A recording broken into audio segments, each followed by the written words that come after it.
Pakalita Mosisili, le nouveau premier ministre du Lesotho, a prêté serment mardi.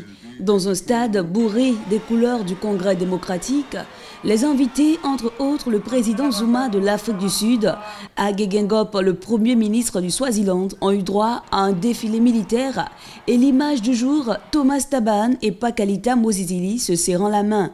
Mosisili revient aux affaires après avoir été le premier ministre du royaume entre 1998 et 2012.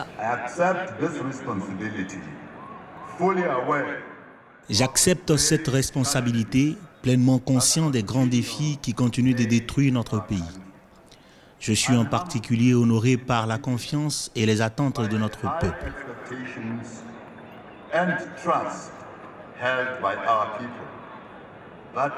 Moi et mes collaborateurs réussirons à tirer notre pays de l'instabilité pour l'emmener vers la paix, l'harmonie et la stabilité.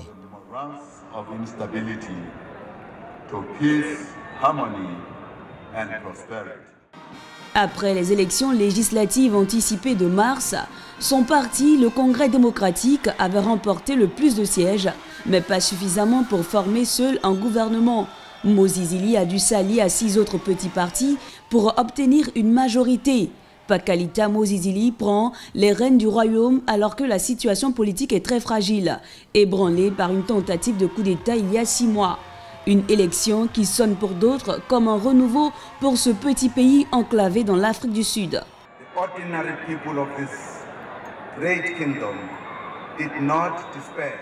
Les gens ordinaires de ce grand royaume n'ont pas désespéré.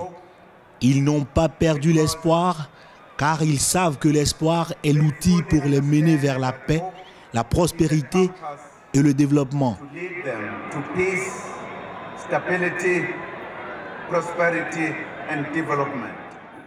Pour son nouveau mandat, Mosisili annonce des mesures pour éradiquer la pauvreté, partager la croissance et créer des emplois.